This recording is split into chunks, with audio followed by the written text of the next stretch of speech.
سبحان الله، وكأننا على موعد في هذه الحلقة مع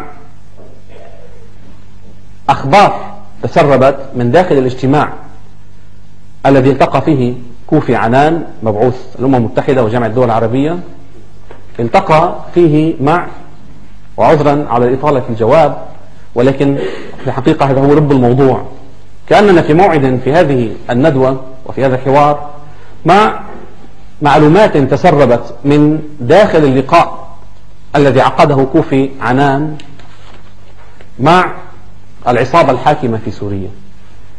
وأقرأ إليكم كما وردت تماما من مصادر يبدو أنها قوية، وما في هذه الوثيقة من أخبار، من معلومات يتطابق إلى أبعد الحدود مع الوقائع على الأرض ومع قراءتنا المسبقة لما هو عليه الوضع في سوريا وللخطط الدولية ولدور كل من إيران وتركيا ولبنان والعراق إلى آخره في المنطقة، ودور الأمم المتحدة.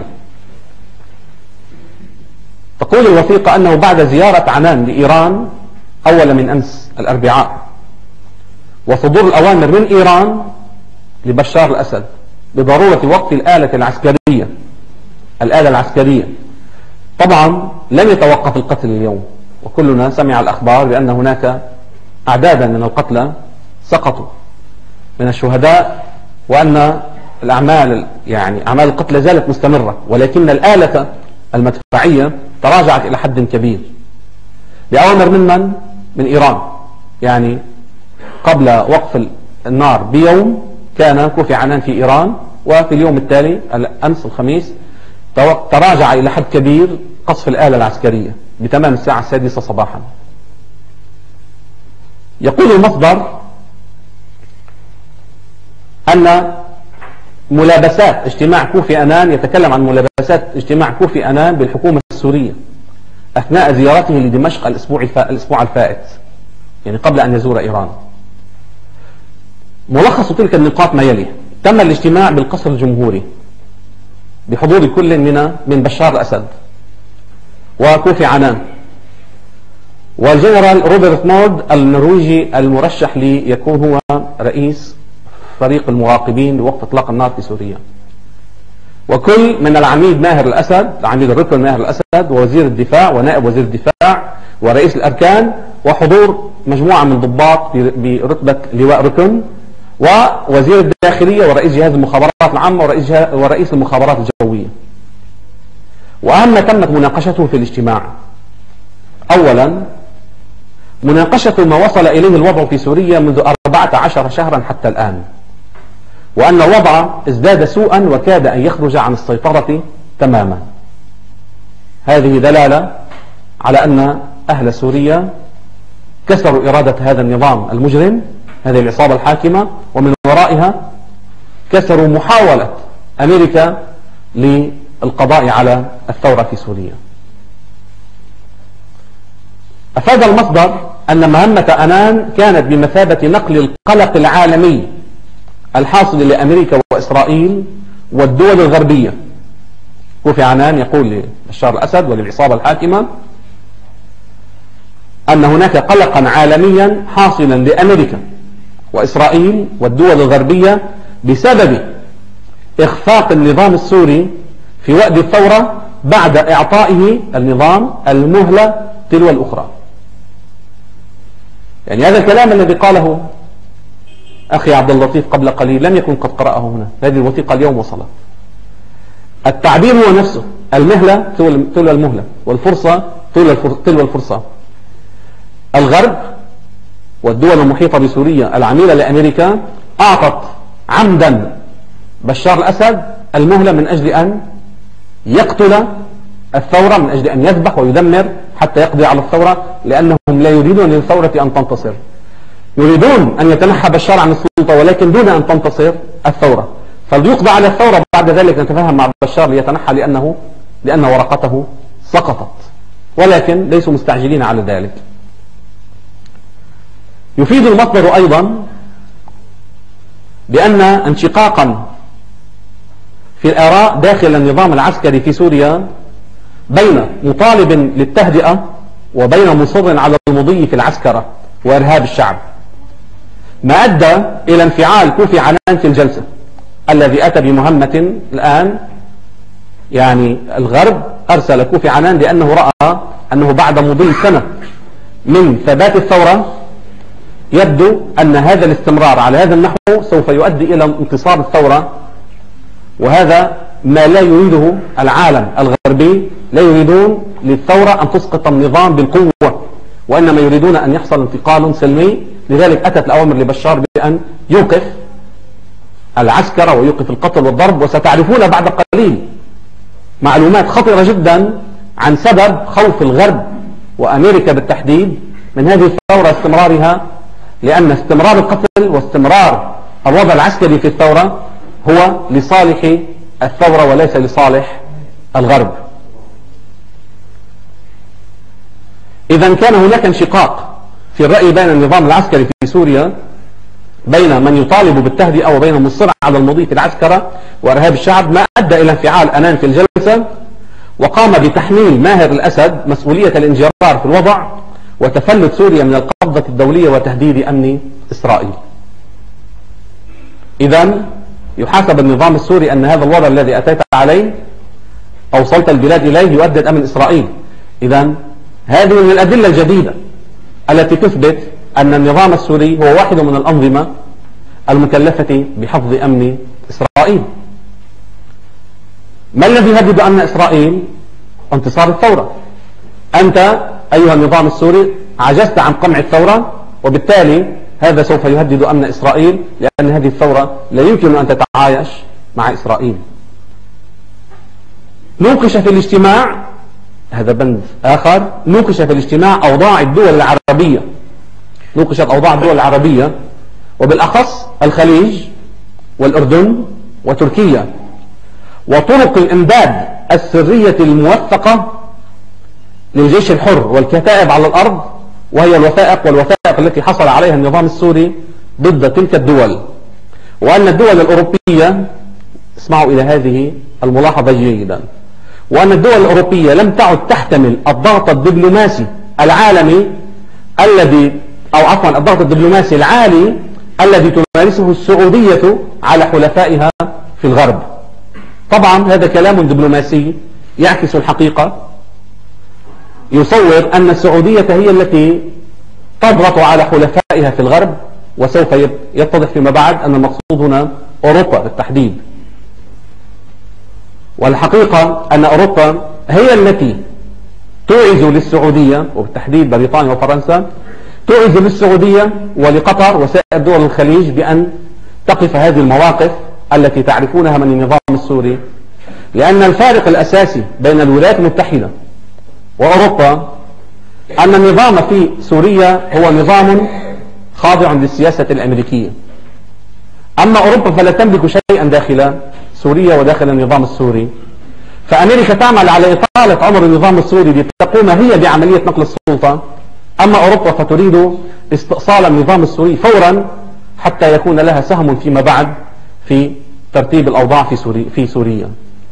فأوروبا توعز إلى السعودية وإلى قطر وإلى قنواتها الفضائية، من البي بي سي إلى فرانس 24 القناة الفرنسية، إلى القنوات الموالية لها مثل الجزيرة وقناة العربية إلى آخره، أن تشن الحرب على النظام السوري ويكون لها دور كبير في القضاء على هذا النظام. هذه في حالة من النزاع أو المنافسة ما بين السياسة الأمريكية والسياسة الأوروبية.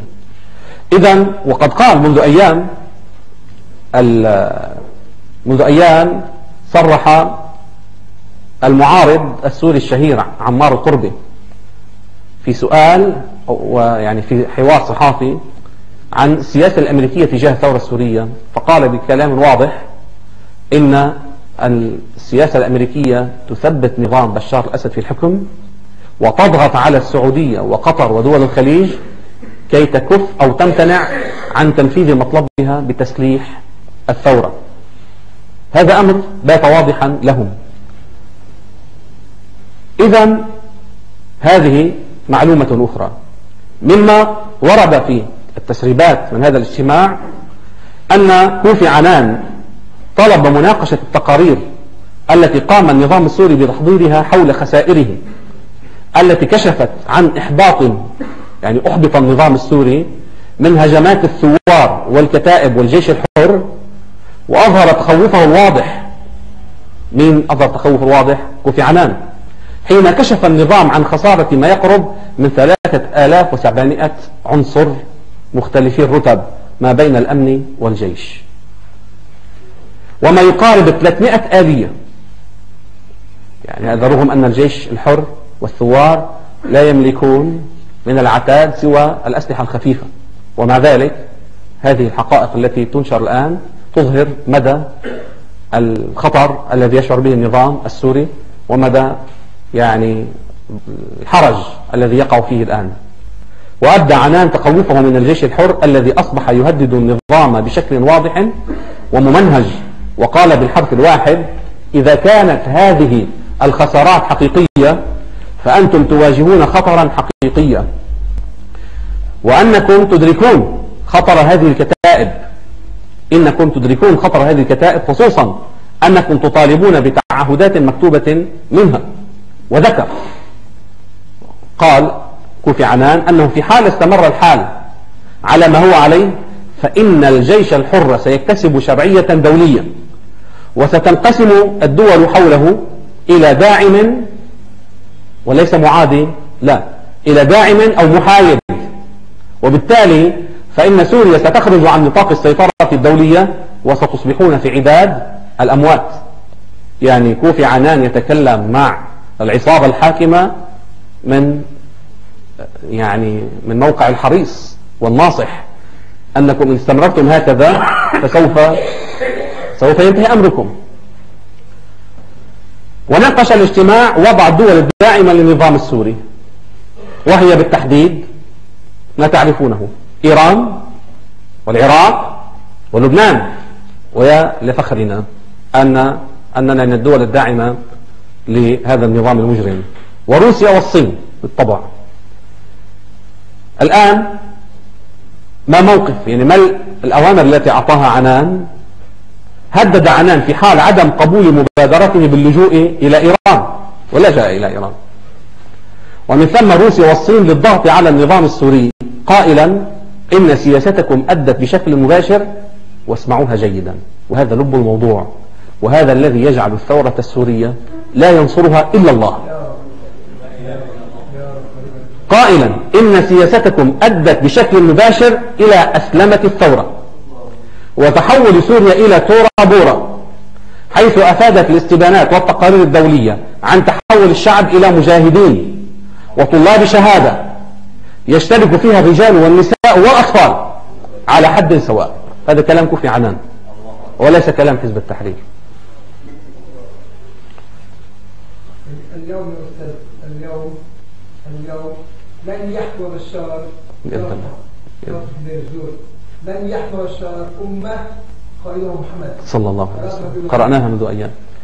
أخيرا أو ما قبل الأخير، ركز عنان على ضرورة التزام النظام السوري بموعد المهلة المقررة بتاريخ 10 أي أول من أمس، وستكون ضمن الرقابة الدولية لكل الطرفين أو من 4 أيام عبر الأقمار الصناعية. وقد رأينا أن وكالات الأنباء والإعلام نشروا صورا من الأقمار الصناعية تظهر الدبابات السورية، وكانت رسالة للنظام السوري أنه لن يكون هناك تساهل هذه المرة في هذا الأمر. طبعا ليس لمصلحة الشعب السوري، وإنما الأمر بات خوفا من انتصار الثورة.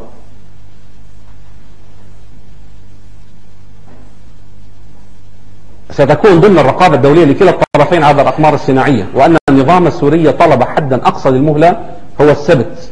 النظام طلب السبت غدا، خوفا من مظاهرات الجمعة. واليوم خرجت عشرات الآلاف خرج عشرات الآلاف من الناس في مظاهرات حاشدة في معظم مناطق سوريا، وهذه البداية. والناس كانوا يترقبون هل ستقف الآلة عن القصف فعلا أم لا. طبعا لم تتوقف كليا، ولكنها تراجعت، وإن بقيت تتراجع فسوف نرى في الأيام والأسابيع المقبلة ملايين الناس في الشوارع إن شاء الله. نعم، أكثر من 700 نقطة ما شاء الله. ورفض أنان هذا العرض، عرض النظام السوري، وقد تخوف النظام السوري من خروج الملايين يوم الجمعة إلى الساحات وعدم رجوعهم إلى المنازل في حال توقفت الآلة العسكرية، بينما ذهب فريق آخر أثناء الاجتماع إلى ضرورة هذه التهدئة كهدنة يستعيد بها النظام السوري قواه وترتيباته العسكرية. هل تلاحظون أن هذه العصابة مع كوفي عنان يتكلمون كأنهم فريق واحد يتناقشون فيما بينهم؟ هذا منتهى التواطؤ الدولي مع هذه العصابة الحاكمة في سوريا. وهذه النقطة الأخيرة وهي نقطة خطيرة جدا، والمؤشرات على الأرض تشير إليها، طغى على النقاش القائم طرح فكرة تقسيم الجمهورية العربية السورية كورقة حل أخيرة أمام النظام السوري، مبينا على الخريطة حدودها، وهذه الحدود تتوافق إلى أبعد الحدود مع عملية القتل والتدمير المنهجي الذي يجري في سوريا، من أجزاء إدلب اتصالا بتركيا شمالا نزولا إلى حمص وشرقا إلى الساحل، تدمير حمص، تدمير حماه والقضاء على محاولة القضاء على الثورة فيها، التدمير المنهجي في إدلب وفي جبل الزاوية من أجل أن تكون هناك دولة متصلة من منطقة الأسكندرون لاعتبارات طائفية بالطبع إلى لبنان. وأنتم تعرفون أن منطقة سهل الغاب في سوريا التي تشمل حماه وحمص هي امتداد لسهل البقاع، وهذا أيضا له اعتبارات طائفية، ومن المخزي أن يكون هنا في لبنان من هو ضالع في هذه الخطة الطائفية النجسة. تمت مناقشة خطة تقسيم سوريا من قبل السوريين أي النظام السوري في حال فشلت مبادرة عنان، وذلك بضرورة هنا بدأ الابتزاز. طبعا نحن هنا لا نتكلم عن خطة دولية، وإنما عن محاولة من العصابة الحاكمة في سوريا. ليس هذه بالضرورة، والأرجح أنه ليس مطروحا عند الأمريكيين وعند الغرب، وغير مقبول عند بعض دول المنطقة أن تكون هناك دولة طائفية في ساحل سوريا وفي منطقة سهل الغاب. ولكن يحاول النظام السوري أن يبتز فيما تبقى له من قدرة على الابتزاز، وهي محاولة يائسة يعني، بأن يكون له دولة، فيقول وذلك بضرورة تدخل قوات دولية للدفاع عن القوات النظامية، يعني القوات الأسدية الملعونة هذه يسمىها قوات نظامية، ضد الجيش الحر والكتائب على الأرض حال حصول التقسيم. أنه تحاول هذه العصابة أن تقنع الغرب ممثلا بكوفي عنان بأن تنحسر دولتهم إلى منطقة الساحل وسهل الغاب، وتتولون أنتم حمايتنا من الدولة الجديدة التي يسيطر عليها الثوار والجيش الحر إلى آخره. يعني النظام السوري وصل إلى مرحلة يستجدي فيها الحماية من أسياده في الغرب، وبدأ يوقن بأن الثورة سوف تنتصر عليه.